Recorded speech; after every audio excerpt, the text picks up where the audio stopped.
Oi pessoal, Raquel Educação Canina. Esse é um videozinho na prática com um pequeno bolo. Eu atendi ele no sábado agora e esse é um exemplo bem bacana para dar para vocês de um filhote. O bolo deve estar com quase 7 meses, 7 meses mais ou menos agora. E ele é um filhote super animado, tá? A intenção da gente aqui esse cachorro até então estava sendo um cachorro bem problemático dentro de casa, super agitado, aquele cachorro super invasivo que pula em cima das pessoas, não consegue passear na rua por conta da agitação, não consegue ficar parado dentro de casa, tá sempre em cima das pessoas, pulando, mordendo o tempo todo. Essa era a maior reclamação, né? Então o que a gente está fazendo aí? Essa areazinha da varanda, onde ele normalmente fica, tem uma porta de vidro para a sala. E o primeiro exercício que a gente fez com ele foi colocar guia e ensinar, dar a primeira instrução, a direção. Isso é uma coisa que eu sempre falo para vocês nos vídeos, a gente tem que trabalhar com prevenção e direção é o primeiro passo. Ou seja, o que é direção? É dizer para o cachorro o que ele precisa fazer. Assim que eu cheguei na casa dele, ele estava super animado, ele teve a reação que ele normalmente tem, ele latiu quando eu cheguei, pulou em cima de mim, tentou mordiscar, toda aquela coisa de filhote pré-adolescente que vocês estão acostumados a ver. Eu pus a guia nele e a gente começou a trabalhar assim. Esse foi um caso que eu introduzi a coleira eletrônica logo de cara, porque eu acho que vai ser super benéfico para ele. É um excelente exemplo para vocês verem que a coleira eletrônica não é uma ferramenta para se usar só em cães agressivos, em cães muito difíceis. Não, a coleira eletrônica, para mim, é a primeira opção. Eu gosto muito de trabalhar com ela e eu vejo sempre uma oportunidade de como introduzir essa ferramenta, principalmente para cães jovens que estão na primeira fase de aprendizado, como é o caso dele. Ele tem um grau de agitação muito grande, ele é um cachorro que vai ser grande, é muito importante ele aprender as restrições da casa. Então, a casa inclusive tem gente idosa e vai ser excelente para ele aprender essas restrições, essas limitações no início, para que ele seja um cão mais delicado. É isso que a gente quer de verdade, né? Então vocês estão vendo aí, eu usei uma guia unificada longa com ele, é uma guia de 1,5 m, e eu introduzi a coleira eletrônica para ele. Eu fiz uma introdução bacana com a coleira eletrônica, achei um nível de estímulo baixo, apesar dele ser um cachorro forte, ele é bem sensível, então ele respondeu a níveis bem baixos. E a gente fez a simples introdução do exercício do place. Estamos todos na frente dele, literalmente. Aqui ele está na frente da área onde tem o sofá e a televisão, então toda a família está sentada nessa área e ele tem que relaxar aí. Depois da primeira introdução que a gente fez, eu usei uma parte da comida do dia, vocês vão me ver usar ainda ao longo desse vídeo. Eu quero que ele deite e relaxe. É muito interessante a gente ver isso na prática, porque a família de um cachorro como esse não está acostumada a ver ele assim. O relato deles é que normalmente ele só ficava relaxado quando ele estava realmente exausto. E ele já estava ficando numa fase onde sair com ele já estava ficando muito difícil. Então vocês vão ver aí algumas intervenções minhas, tá vendo? Ele levantou, eu trouxe ele de volta com a guia, tá vendo? Esse é um excelente exemplo de por que a guia é necessária. Eu usei a guia para redirecionar, pôr ele de volta no lugar. E eu vou esperar ele me dar a posição que eu quero para eu recompensar e pagar, tá? Ele tá de roupinha, ele foi castrado recentemente. Ele é um cachorro super bacana, tem um excelente potencial, responde muito bem ao treinamento. E é um ótimo exemplo para vocês verem que às vezes o cachorro realmente precisa de alguém que pare e quebre o processo para ele em várias etapas. Explique o que ele precisa fazer.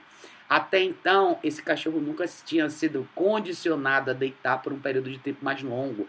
Tudo isso a gente fez antes dessa parte do vídeo que vocês estão vendo. Então, eu introduzi a coleira eletrônica, introduzi o conceito de deitar. Tudo isso usando a comida do dia. Então, é importante vocês lembrarem. A coleira eletrônica também é uma ferramenta de orientação, é um marcador também. Então eu usei duas coisas, comida do dia, coleira eletrônica, e a terceira coisa é a guia. A guia, na verdade, para direcionar ele, porque a coleira eletrônica não é uma ferramenta de direção. Uma coisa legal para vocês verem aí vocês vão ver, os erros acontecem, ele vai sair do lugar às vezes. Qual que é o seu papel? Colocar ele de volta no lugar, tá? Isso é super importante. O que a gente quer? Que o cachorro passe por essa experiência várias vezes para que ele entenda qual o padrão de comportamento que ele deve cumprir. O que eu estou fazendo aí? Eu pedi para uma das pessoas da casa ir até lá fora e voltar, que é normalmente um problema que ele tem. Toda vez que alguém entra nessa área, ele faz uma festa, pula em cima das pessoas. E às vezes a gente tende a ver isso como uma coisa de muita alegria, mas na verdade não é. Um comportamento invasivo que pode ser perigoso, se torna frustrante e eventualmente você acaba evitando querer ter esse contato com o cachorro. E isso é um exemplo de estímulo do mundo real. Independente se é na varanda da sua casa, na sala, no seu quarto, não é porque você entrou no ambiente que o cachorro tem que pular em você. Isso vale também para as pessoas que têm área externa. Às vezes o fato de você ir lá fora não significa que o cachorro tem que vir e pular em você. Por que eu coloquei alguns elementos aí no cobertorzinho dele? Ele também vem apresentando um comportamento possessivo com brinquedos, esses brinquedos que vocês estão vendo aí, e especialmente com comida. Então, uma das coisas que a gente trabalhou com ele foi usar a comida do dia para esses treinos e também condicionar ele a estar com os brinquedos sem apresentar esse comportamento possessivo. De novo, a coleira eletrônica serviu bastante para isso, tá? Então você vê que eu venho de volta, coloco ele no lugar e agora eu tirei a guia, tá vendo? A gente já está um pouquinho mais para frente da sessão, foi uma sessão bem longa, e agora eu quero ver a resposta dele sem a guia, só com a coleira eletrônica. É um excelente momento para vocês verem como a coleira eletrônica é uma ferramenta super bacana, aonde você pode graduar para que o seu cachorro responda aos comandos com mais distância.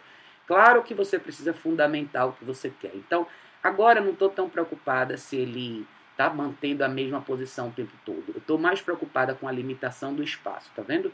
Que é, de novo, eu pedi para outra pessoa entrar na varanda, se movimentar e voltar, e eu corrigi só ele à distância. Só mostrei para ele que não, eu não quero que ele levante, eu quero que ele continue no mesmo lugar. Eu quero que ele aprenda a estar relaxado, mesmo com o movimento de pessoas ao redor dele, porque esse é um outro problema que ele tem também. Está acostumado a controlar o movimento das pessoas.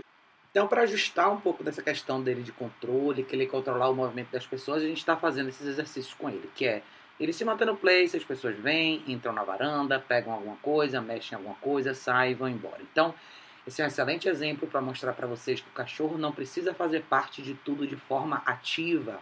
Ele pode fazer parte do contexto de forma passiva. E é isso que a gente quer aqui com o bolo, tá?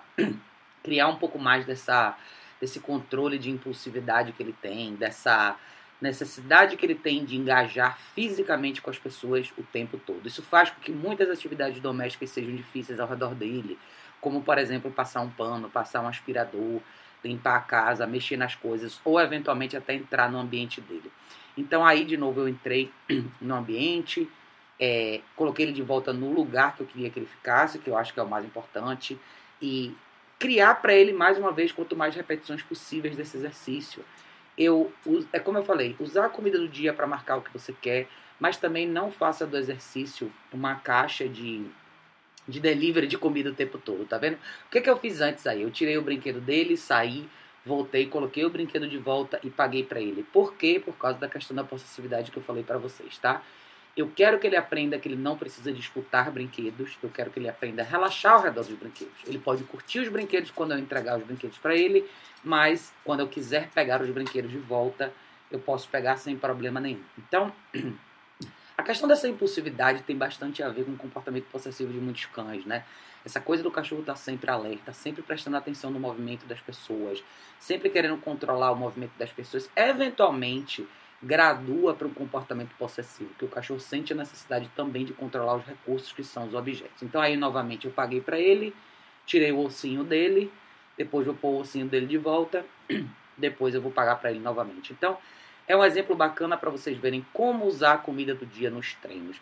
Eu sempre falo que você pode dedicar porções. No caso dele em particular, eu aboliria por enquanto a comida no pote e começaria a usar a alimentação dele só para isso, especialmente porque ele tem bastante apetite. E ele responde muito bem a esse tipo de treino, então vale a pena.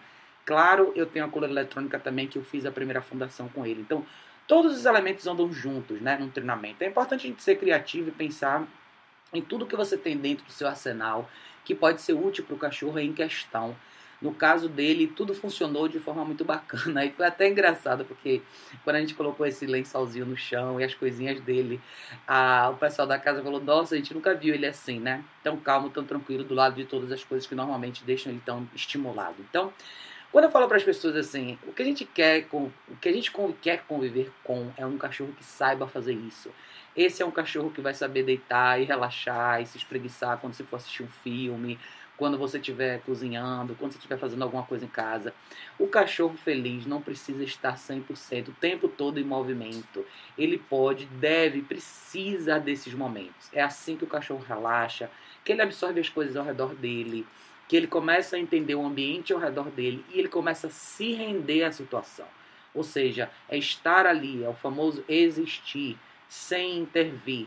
Claro que vão ter os momentos certos onde você pode dar carinho, onde você pode engajar e vão ter os treinamentos mais ativos, onde essas coisas vão funcionar de forma diferente, mas como a gente fez também aí, a gente fez um pouquinho do treinamento da porta, começamos um pouquinho a chamar ele de volta, mas enfim, eu não quis colocar tanta coisa já na primeira sessão, porque era a primeira vez que a gente estava fazendo tudo, eu quis dar oportunidade para ele absorver de verdade esse pequeno exercício que a gente fez aí. É muito importante o cachorro entender o que você quer dele e chegar até o fim de uma maneira bem relaxada e bem tranquila. O que a gente quer? Eu quero que o cachorro praticamente pegue no sono. Eu quero que ele desista de fazer qualquer outra coisa e simplesmente se renda e aproveite, porque a maior recompensa é o que o cachorro tem no final, que é essa sensação de relaxamento, de sossego, de tranquilidade. É isso que vai fazer com que a sessão realmente tenha tido um valor enorme. Então, é isso, pessoal. Quis mostrar um pouquinho para vocês o que aconteceu com a consulta com ele. Eu gosto de mostrar esses casos porque eles são bem comuns. Muitas vezes os meus vídeos na prática têm sido isso. E, na verdade, não é nem proposital. São as situações que se apresentam mesmo. É assim que acaba acontecendo. É mais ou menos o que as pessoas vivem todo dia. E é importante vocês poderem ver o cenário real. Isso é o que mais acontece. Talvez seja hoje a grande necessidade das pessoas é essa. É entender o que fazer com os cães dentro de casa. Então, nas próximas aulas a gente vai avançar um pouco mais. A gente vai fazer outras coisas com ele. A gente vai começar a levar ele na rua e tentar replicar esses cenários em outras situações, mas dentro de casa a gente tem alguns outros desafios também, mais um pouquinho de cada vez, e essa é a ideia, tá bom, pessoal? Espero que vocês gostem do vídeo, é mais uma oportunidade de vocês entenderem aí na prática o que eu falo sempre. Se vocês tiverem dúvida em relação a esses outros temas, deixa aqui nos comentários desse vídeo, e vai ser sempre um prazer ouvir de todos vocês, tá bom, pessoal? Beijo enorme, a gente se vê em breve.